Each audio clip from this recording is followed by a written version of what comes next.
Hello നമസ്കാരം. Big boss Malayalam season 7 live update നോക്കാം. ഇന്ന് ലൈവിൽ നടന്നൊരു കാര്യമാണ്. നമ്മുടെ അനുമോളും ഷാനവാസും തമ്മിലൊരു ഫൈറ്റ് നടന്നേ.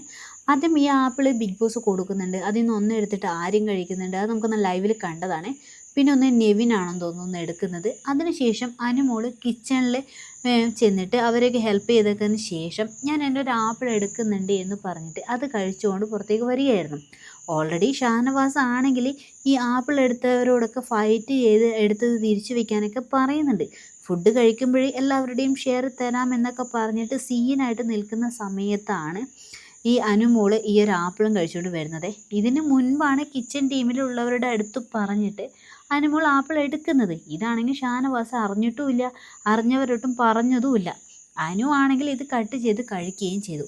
ഷാനവാസ് പെട്ടെന്ന് വന്നിട്ട് കയ്യിലുള്ള ഒരു ആപ്പിളിൻ്റെ പീസ് അങ്ങ് പിടിച്ചു വാങ്ങിയിട്ട് പറഞ്ഞു, നിനക്ക് ഇവിടെ ഒരു നിയമമുള്ളത് അറിയത്തില്ലേ? ഞാൻ ഈ ഓറഞ്ച് എടുത്ത സമയത്ത് അന്ന് പറഞ്ഞതൊക്കെ ഓർമ്മയില്ലേ? ഇപ്പോഴും കിച്ചൺ ക്യാപ്റ്റനായ എൻ്റെ തലയിലേക്ക് എല്ലാ പ്രശ്നങ്ങളും വരുന്നുണ്ട്. ഇതൊക്കെ എൻ്റെ അടുത്ത് ചോദിച്ചിട്ട് വേണ്ടേ എടുക്കാൻ എന്നൊക്കെ പറഞ്ഞിട്ട് അനുവിൻ്റെ അടുത്ത് ഷാനവാസ് ചൂടാവുന്നുണ്ട്. അപ്പോൾ അനു പറയുന്നത്, ഞാൻ എൻ്റെ ഒരു ഷെയർ മാത്രമല്ലേ എടുത്തുള്ളൂ, ഞാൻ അത് ഒളിപ്പിച്ചൊന്നും തിന്നില്ലല്ലോ, നേരെ മുന്നിൽ നിന്നല്ലേ കഴിക്കുന്നത് എന്നൊക്കെ അനുവും ചോദിക്കുന്നുണ്ട്. ഞാൻ എടുത്തത് കിച്ചൺ ടീമിൻ്റെ മുന്നിൽ വെച്ചാണ്, അവിടെ എല്ലാവരുടെ അടുത്തും പറഞ്ഞിട്ട് തന്നെയാണ് എടുത്തത്. അപ്പോൾ ഷാനവാസ് ചോദിക്കുന്നുണ്ട്, അത് എൻ്റെ അടുത്ത് പറഞ്ഞിട്ടുണ്ടായിരുന്നു എന്ന്. അതിന് ഇക്ക അവിടെ ഉണ്ടായിരുന്നില്ലല്ലോ. ഷാനവാസ് അപ്പോഴും പറയുന്നുണ്ട്, ഞാൻ റൂമിലുണ്ടായിരുന്നല്ലോ. അപ്പോൾ അനു ചോദിക്കുവാണ്, ഞാൻ റൂമിൽ വന്നിട്ട് പറയണമായിരുന്നോ? ഞാൻ റൂമിൽ വന്ന് പറയണമായിരുന്നു എന്നൊക്കെ അനുമോൾ ചോദിച്ചപ്പോൾ ഷാനവാസ് പിന്നെയും എന്താ പറയുക വഴക്കിടുക തന്നെയാണ് ചെയ്യുന്നത്. പക്ഷേ സത്യം പറഞ്ഞാൽ ഇങ്ങനെ ഒരു വഴക്കിൻ്റെ ആവശ്യം അവിടെ ഇല്ലായിരുന്നു കേട്ടോ. നൈസായിട്ട് നമ്മുടെ ഷാനവാസിന് ഇത് ഹാൻഡിൽ ചെയ്യാൻ പറ്റാവുന്ന പ്രശ്നമേ ഉണ്ടായിരുന്നുള്ളൂ. എന്തൊക്കെയായാലും രാവിലെ തന്നെ പുള്ളിക്കാരൻ്റെ കിളി പോയ അവസ്ഥയിലായിരുന്നു. അതുകൊണ്ട് പിന്നെ കാണുന്നതും നോക്കുന്നതും എല്ലാം പ്രശ്നം മാത്രമായിരുന്നു ഇന്ന് ഷാനവാസിനെ. ഒരു കാര്യം സമാധാനത്തോടെ സംസാരിക്കാൻ വേണ്ടി ഷാനവാസ് നിൽക്കുന്നില്ല.